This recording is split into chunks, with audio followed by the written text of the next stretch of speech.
क्या हुआ ज़ैनब, तुमने अपना मुंह क्यों बनाया हुआ है?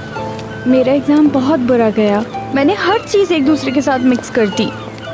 वैसे तो मेरा एग्ज़ाम भी अच्छा नहीं हुआ। मैं तुमसे ज़्यादा परेशान हूँ। मेरा एग्ज़ाम बहुत इम्पोर्टेंट था। कुछ नहीं तो एटलीस्ट मुझे चीयर करने की कोशिश कर लो। यार हमारा एग्जाम भी कुछ ज़्यादा अच्छा नहीं हुआ।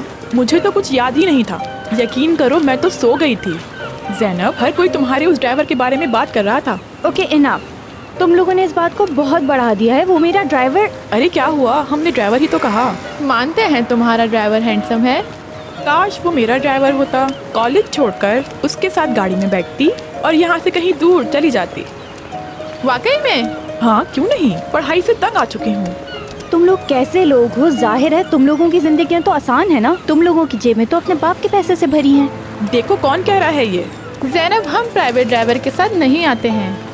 तुम्हारे पास इतना पैसा है, पढ़कर क्या करोगी? ज़ैनब थोड़ा सा रिलैक्स हो जाओ, फिक्र ना करो। यार बस करो, थोड़ा चुप हो जाओ। कितनी फालतू बातें करते हो तुम लोग, हद है। इनकी बातें इग्नोर करो यार। मैं सुबह से एक बात बताने की कोशिश कर रही हूँ लेकिन समझ गया मैं, ठीक है। फालतू हैं ये लोग, फालतू। असल में ये दोनों लड़कियां तुमसे जलती हैं।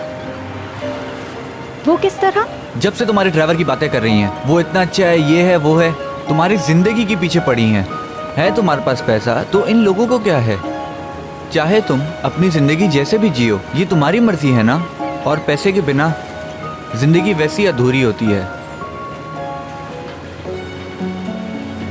अब इसको क्या हुआ? ज़ैनब कहाँ जा रही हो? मैं कहाँ जा रही हूँ? पहले तो पेरिस जाऊंगी, वहाँ पे मुझे डिनर करना है। उसके बाद फिर मैं मोरक्को जाऊंगी, वहाँ पर कुछ और काम है। और उसके बाद रोम। अच्छा रुको, मैं भी चलूँगा।